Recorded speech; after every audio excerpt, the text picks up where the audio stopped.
नमस्कार दोस्तों, कैसे हैं? उम्मीद है अच्छे होंगे। तो इस वीडियो में हम बात करेंगे बीपीएससी का आपका प्राइमरी टीचर का मतलब 1 to 5 के लिए जो सिलेबस आपका है वो कौन कौन सा टॉपिक है, कितने क्वेश्चंस आते हैं, वो सारी चीज़ें इसमें देख लेते हैं एक-एक करके। क्योंकि आपको पता है कि ऑफिशियल जो सिलेबस इसका जारी हुआ था उसमें काफ़ी डिटेल में कुछ नहीं दिया है, तो काफ़ी लोगों को परेशानी होती है कि कौन सा ज़्यादा इंपॉर्टेंट है, किससे ज़्यादा क्वेश्चंस आते हैं। तो वो चीज़ें इसमें आपको क्लियर हो जाएंगी, एक-एक करके देख लेती है। पहले देखिए, ये आपके अगर बात करें सबसे पहले कितने क्वेश्चंस आते हैं, तो टोटल क्वेश्चन आपके 150 आते हैं, जिनके लिए अगर मार्क्स की बात करें तो 150 मार्क्स के टोटल हो जाते हैं। मतलब एक क्वेश्चन 1 मार्क्स का है। तो इसके लिए समय आपको मिलता है 2.5 घंटे का, मतलब 150 मिनट। तो 150 क्वेश्चन 150 मार्क्स के 150 मिनट में करना होगा। एक क्वेश्चन पर आपको 1 मिनट मिलेगा। अब बात किया जाए नेगेटिव मार्किंग का, तो इसमें नेगेटिव मार्किंग नहीं होता है। टीआरई 1 2 3 में अभी तक नेगेटिव मार्किंग नहीं हुआ है। टीआरई 4 का नोटिफिकेशन आएगा तो उसमें भी क्लियर हो जाएंगी चीज़ें, मतलब ज़्यादातर चांस है कि नहीं ही होगा उसमें भी। अब इसका जो पैटर्न जो होता है, इसमें देखिए 2 भाग होते हैं। पहला भाग में आपका भाषा अर्हता होता है, मतलब ये केवल क्वालिफाइंग नेचर का होता है लैंग्वेज। इसमें आपके 30 क्वेश्चन आते हैं 30 मार्क्स के। अब इसमें एक तो इंग्लिश होता है, इंग्लिश के आपके 8 क्वेश्चंस होते हैं। हिंदी, उर्दू, बांग्ला, इन तीनों में से कोई एक आपको चूज करना रहेगा। जी, आप जब जाएंगे एग्ज़ाम देंगे, पेपर में ही आपको डायरेक्ट दे देगा। एक ही पेपर में सब रहता है, हिंदी, उर्दू, बांग्ला। वहाँ पे आप जो आपको सुविधा लगे वो आप वहाँ कर सकते हैं, चाहे हिंदी कीजिए, उर्दू कीजिए या बांग्ला कीजिए, जिसमें आपको मतलब आसानी हो उसको आप कर सकते हैं वहाँ पे अटैम्प्ट। तो 8 क्वेश्चन इससे रहेगा, 22 क्वेश्चन इसमें से जो भी आप चूज करेंगे उसमें से करना रहेगा। टोटल आपका हो गया 30 मार्क्स। अब 30 में पास होने के लिए आपको 30% चाहिए। 30% 30 का कितना हो जाएगा, तो 9 नंबर। मतलब आपको 30 नंबर में 9 नंबर केवल लाना है क्वालिफाई होने के लिए। अब ये 9 नंबर ला लेंगे, इससे अधिक लाएंगे तब क्या फ़ायदा होगा, तो इससे अधिक लाने में एक फ़ायदा आपको ये है कि जब टाई हो जाता है 2 या 2 से अधिक कैंडिडेट्स का मार्क्स, तब उस केस में इसका ज़रूरत पड़ता है। बाकी ये कट ऑफ बनाने में इसका कोई योगदान नहीं है, लेकिन वही टाई के केस में इसका योगदान आ जाता है। इसलिए आप गलती ये ना कीजिए केवल 9 क्वेश्चन 10 क्वेश्चन सही करके बाकी को छोड़ना नहीं है, आपको पूरा करना है। क्योंकि माइनस मार्किंग है नहीं, तो 30 क्वेश्चन आपको अटेम्प्ट करना ही है। इस चीज़ को ध्यान दीजिए कि आप ये गलती कभी मत कीजिएगा, क्योंकि कई कैंडिडेट ऐसे करते हैं, मैं देखा हूँ एग्जाम में, कि वो छोड़ देते हैं। सोचते हैं कि 9 ही नंबर तो लाना है पास होने के लिए, तो बाकी फिर छोड़ देते हैं। लेकिन वही अगर टाई हो गया, सोचिए कि कैंडिडेट्स का मार्क, तब फिर वहाँ पे इसका ज़रूरत पड़ता है। जिनका मार्क्स इसमें ज़्यादा है उसको वरीयता पहले दिया जाता है। तो ये तो हो गया भाषा। अब दूसरा पार्ट आपका आता है सामान्य अध्ययन। अब यही इम्पोर्टेंट है, इसी से कट ऑफ आपका बनता है। तो जो कट ऑफ का बनना है वो कहाँ से है, सामान्य अध्ययन का जो ये पार्ट 2 है। मतलब 120 क्वेश्चन इसमें हैं, 120 मार्क्स के। इसी से आपका कट ऑफ डिसाइड होता है। अब देखिए, ये जो 2.5 घंटा है ये टोटल के लिए है, 150 क्वेश्चन के लिए। तो आपको थोड़ा सा चालाकी ये करना है कि चूँकि इसमें तो ये जो भाषा वाला, इससे तो कट ऑफ बनेगा नहीं, तो इसमें कम से कम समय में इसको सॉल्व कीजिए 30 क्वेश्चन। अब ये नहीं किसी में बैठ के सोच रहे हैं कि 30 ही क्वेश्चन को सॉल्व करने में आप 30 मिनट लगा दिए, तो फिर इधर समय आपका कम हो जाएगा। इसलिए कोशिश कीजिए कि इसको 10-12 मिनट में आप इसको निपटा के, और बाकी अब समय जो बच गया वो इसके लिए हो जाए। तो इसमें पता है आपको मैथ है, मैथ में थोड़ा सा टाइम लगता है, कोई सवाल फंस गया तो वो आसानी से आप कर सकते हैं। तो इसलिए ये थोड़ा चला के दिखाइएगा कि इसमें कम समय दीजिएगा भाषा वाले में, और उसका टाइम इसमें यूटिलाइज करना है। और देखिए, इसमें सामान्य अध्ययन में क्या क्या है, तो आपका मैथ है, मानसिक क्षमता परीक्षण मतलब रीजनिंग है, तो यहाँ पर मैं लिख दे रहा हूँ। मैथ हो गया, रीजनिंग हो गया, फिर सामान्य जागरूकता, इसमें आपका करंट अफेयर आ जाएगा। विज्ञान हो गया, साइंस, और पर्यावरण हो गया, इन्वायरमेंट। सामाजिक विज्ञान, भारतीय राष्ट्रीय आंदोलन का अलग से दिया है, और भूगोल। अब देखिए, इसमें बात की जाए कि इसमें कितने कितने होते हैं, कितने कितने क्वेश्चन आते हैं। तो देखिए, क्वेश्चन एकदम फिक्स नहीं है कि मैथ के इतने ही आएंगे या रीजनिंग के इतने ही आएंगे।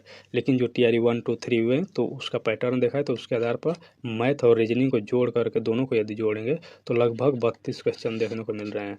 हो सकता है कि 17 क्वेश्चन इसमें आ जाए और 18 क्वेश्चन आपके इसमें, मतलब किसी में 18 आ जाए, किसी में 13 आए, किसी में 15 आ जाए, दोनों में 15 भी आ सकता है। तो ये वैरी कर सकता है, लेकिन दोनों को जोड़ने के पर लगभग 32 क्वेश्चन मिला के हो जाएंगे दोनों से। हो सकता है किसी में 15 क्वेश्चन आए और किसी में 17 क्वेश्चन आ जाए, तो ऐसे हो सकता है। तो ये आपको इस हिसाब से देखना है कि आप मैथ और रीजनिंग कैसे आपको तैयार करना है, वो चीज़ यहाँ से आपको क्लियर हो जाएंगी। अब बात करते हैं करंट अफेयर। तो करंट अफेयर आपको पता है कि इसमें फिक्स नहीं है कितना आएगा, लेकिन अगर देखा जाए एवरेज तो 10 से 12 क्वेश्चन आपको करंट से देखने को मिलेंगे। 10 से 12 क्वेश्चन करंट से देखने को मिल रहे हैं जितने भी प्रीवियस हुए हैं। विज्ञान और पर्यावरण अगर दोनों को जोड़ दिए तो लगभग 30 क्वेश्चन के आसपास देखने को मिलेंगे। 30 का मतलब जितने क्वेश्चन है उतने मार्क्स के हैं। तो ये विज्ञान और पर्यावरण को अगर दोनों को जोड़ के देखेंगे तो लगभग कितने हो जाए, 30 क्वेश्चन इस इधर से देखने को मिल जाएंगे।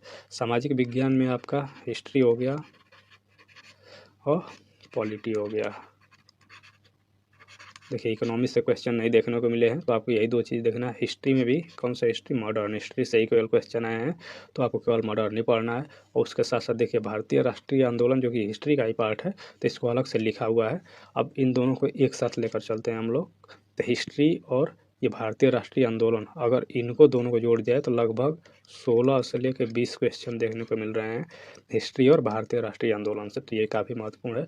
पॉलिटिक्स से क्वेश्चन काफ़ी वेरी कर रहे हैं, कभी कभी 2 ही क्वेश्चन आए किसी किसी पेपर में, किसी किसी में 8 क्वेश्चन तक आ गए हैं। तो 2 से लेकर 8 तक पॉलिटी से क्वेश्चन देखने को मिले हैं।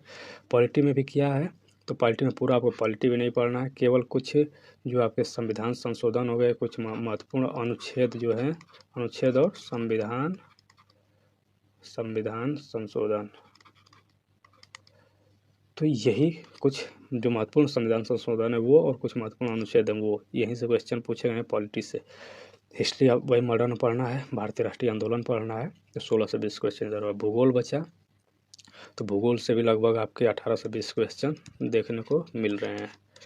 भूगोल में आपका भारत का ही भूगोल है, विश्व का भूगोल नहीं पूछा है, मतलब 1-8 क्वेश्चन करंट में पूछ सकता है, लेकिन आपको भारत का भूगोल ही पढ़ना है। अब देखिए बिहार, अब इसमें कहीं नहीं दिख रहा है बिहार स्पेशल, तो इसका ये मतलब तो नहीं है कि बिहार से नहीं आएगा। देखिए भूगोल में भी बिहार से आ सकता है, बिहार की जनसंख्या जनगणना पूछ सकता है, वहाँ कुछ प्रमुख पहाड़ पूछ सकता है, नदियाँ पूछ सकता है, उसका जियोग्राफी पूछ सकता है, मतलब वहाँ पे बिहार का, तो वो चीज़ें इसमें आपको देखने को मिलेंगी। वही देखिए बिहार से जोड़ते हुए राष्ट्रीय आंदोलन में भी पूछ सकता है, बिहार जोड़ते हुए आपके जो हिस्ट्री है उसमें से भी पूछ सकता है, तो ये करंट से भी पूछ सकता है, तो बिहार इसी में इंक्लूडेड है, अलग से नहीं है। तो इतना चीज़ आपको क्लियर हो गई कि यहाँ से क्या क्या है। तो ये ऑफिशियल सिलेबस में केवल नाम दे दिया है, और ये नहीं दिया है कि किससे कितने क्वेश्चन आएंगे। इस चीज़ को थोड़ा सा आप ध्यान दीजिएगा पर टाइम।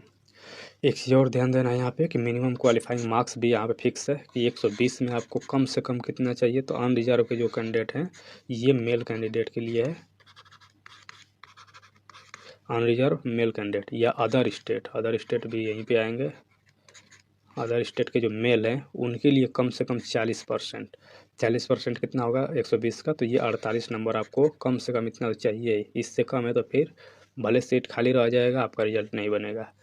बीसी के जो है मेल, उनको 36.5 मतलब 36.5%, 44 नंबर लाना है कम से कम। ईबीसी का कम से कम 41 नंबर। वहीं एससी हो गया, एसटी हो गया, फीमेल चाहे वो किसी भी कैटेगरी के हैं, वो भले अनरिजर्व की फीमेल हो या फिर अदर स्टेट की हो, उनको 32% यानी 39 कम से कम चाहिए ही। चाहे वो दिव्यांग हो, उनको भी 39 मिनिमम इतना तो चाहिए। इससे कम रहेगा तो फिर सीट खाली होते हुए भी उनका मेरिट में नाम नहीं आएगा। तो ये चीज़ें हैं। अब देखिए यहाँ पे कुछ चीज़ें दिया हुआ है कि उपरोक्त विषय पत्रों के पाठ्यक्रम एससीईआरटी और एनसीईआरटी से संबंधित होंगे, लेकिन इसका स्तर जो है ये उम्मीदवार हेतु निर्धारित न्यूनतम अर्हता के आलोक में होगा। इसका क्या मतलब है कि जो आपका सब्जेक्ट्स हैं, जितने जैसे मैथ हो गया, साइंस हो गया, पर्यावरण हो गया, तो इसका सब्जेक्ट्स का जो पार्ट वो है जो आएगा, वो एससीईआरटी और एनसीईआरटी के जो बुक हैं उनमें जो चैप्टर है या उसका जो सिलेबस है उसी के आधार पर होगा। लेकिन इसका जो लेवल होगा ये कह रहा है कि न्यूनतम अर्हता आपका क्या है कि आप यूजी हैं या फिर 12th पास किए हैं, मतलब इसमें तो जो प्राइमरी में 12th और यूजी दोनों एलिजिबल हैं, जो बीटी से किए हैं या बीएड, तो न्यूनतम अर्हता 12th ही हो जाएगा इसके लिए, तो 12th या फिर ग्रेजुएशन, तो उस लेवल का आ रहा है कि उस लेवल तक आएगा। लेकिन उससे घबराना नहीं है, इसका लेवल जो है वो हाई स्कूल तक है। एक आध दो टॉपिक जो है वो 11th-12th के बुक से दे दिया है, बाकी सब हाई स्कूल तक यदि आप कंप्लीट कर लेते हैं एनसीईआरटी और एससीईआरटी तो आराम से हो जाएगा। नीचे दी वही दिया है कि सामान्य अध्ययन का जो है पत्र, मतलब ये जो क्वेश्चन जैसे हिस्ट्री हो गया, ज्योग्राफी हो, तो वो कहाँ से है, तो एससीईआरटी जो बिहार में बुक चलती है उसका पाठ्यक्रम से संबंधित होगा। लेकिन वही इसका जो स्तर है वो न्यूनतम अर्हता, मतलब ग्रेजुएशन तक हो सकता है, लेकिन आता नहीं है ग्रेजुएशन तक, उससे कम ही है। तो इतना है आपका सिलेबस से। अब देख लेते हैं थोड़ा सा कि मैथ में किस किस टॉपिक से पूछा है और रीजनिंग में। बाकी अब इसके लिए साइंस में, तो साइंस में आपको पता है बायोलॉजी हो गया, केमिस्ट्री हो गया, फिजिक्स हो गया, तीनों से आपका हाई स्कूल तक, मतलब 6 से लेकर हाई स्कूल तक जितने भी चैप्टर है वो आपको कवर करना है। उसी से आता है पर्यावरण भी, उसी में दिया है 9th में, और आपका 10th में 8 कक्षा 8 में भी दिया है पर्यावरण, तो वहाँ से काम हो जाएगा आपका। अब देखिए मैथ का ये है टॉपिक, किससे कितने क्वेश्चंस आए हैं TRE 1, 2, 3 या री एग्जाम में, वो यहाँ पे लिख दिया हूँ, तो आप देख सकते हैं टॉपिक इसमें कितने हैं। तो 12 टॉपिक्स हैं टोटल, यहीं से क्वेश्चन आए हैं आपके। तो देखिए पहला आपका मेंसुरेशन एंड ज्योमेट्री हो गया, क्षेत्रमिति और ज्यामिति। इससे यहाँ पे देख सकते हैं क्वेश्चन कितने कितने पूछे, तो यहाँ से एक अनुमान आप लगा सकते हैं कौन सा चैप्टर इंपॉर्टेंट है, कौन सा आपको आता है, कौन सा नहीं आता है, किस पे समय देना है, किस पे नहीं देना है। तो ये आप देख सकते हैं पहला मेंसुरेशन ज्योमेट्री हो गया, दूसरा नंबर सिस्टम हो गया, मतलब संख्या पद्धति और सिंप्लीफिकेशन सरलीकरण। पॉलिनोमियल से पूछ देता है क्वेश्चन, देखिए पॉलिनोमियल से ज़्यादा क्वेश्चन आए हैं, ये देख सकते हैं। एज से क्वेश्चन, परसेंटेज से, टाइम एंड वर्क से, SI। अब देखिए इसमें SI और CI दोनों लिखा हूँ, लेकिन जो क्वेश्चन अभी तक देखने को मिलेगा वो केवल सिंपल इंटरेस्ट से, मतलब आपका साधारण ब्याज से ही देखने को मिलेगा। Profit loss ratio and proportion, time speed, इससे एक क्वेश्चन देखने को मिला था केवल TRE 1 फीमेल का जो हुआ था एग्जाम, उसमें। LCM SCF mean median mode, मतलब ये वही आपका सांख्यिकी से क्वेश्चन TRE 3 का जो कैंसिल हुआ उसमें केवल देखने को मिला था। तो यहाँ से आप देख सकते हैं कि इतने चैप्टर आपको मैथ में पढ़ना है। वहीं रीजनिंग की बात किया तो रीजनिंग में देख सकते हैं यहाँ पे टोटल 13 मैं टॉपिक लिखा हूँ। पहला आपका कोडिंग डिकोडिंग हो गया, दूसरा रैंकिंग एंड सीटिंग अरेंजमेंट, तीसरा आपके हो गया डायरेक्शन, चौथा क्लॉक, पाँचवा आपका काउंटिंग फिगर्स, मतलब वही जो आपका गिनती करना होता है कितने इसमें आयत है, कितने वर्ग हैं, कितने त्रिभुज हैं, ब्लड रिलेशन हो गया, एनालॉजी हो गया, मिसिंग नंबर हो गया, ऑड वन आउट हो गया, नंबर सीरीज और लेटर सीरीज हो गया, word formation, calendar, decision making.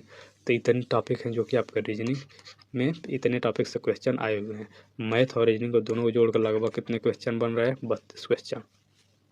तो इतना तो ये है आपका।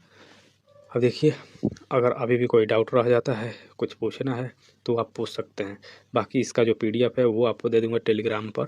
टेलीग्राम का ये लिंक आपको कमेंट में मिल जाएगा, यहाँ से या तो फिर सर्च कर सकते हैं @संदीप एकेडमी 63, तो भी आपको मिल जाएगा चैनल, वहाँ से आप जाकर इसका PDF डाउनलोड कर सकते हैं।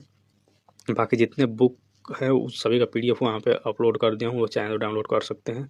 अब देखिए जिनको साइंस वाइंस में दिक्कत हो रहा है तो प्रीवियस ईयर्स का जो साइंस में कंप्लीट करा दिया हूँ वो आप देख सकते हैं। उसको करने से आपको एक फ़ायदा होगा कि उसमें जितने भी चैप्टर जो आपके हैं इंपॉर्टेंट चैप्टर्स कहाँ कहाँ से पूछे गए हैं, किस NCERT से, तो वो सब डिस्कस किया हूँ उस वाले में, तो आप जाकर देख सकते हैं। उसका भी लिंक इसी के कमेंट सेक्शन में मिल जाएगा।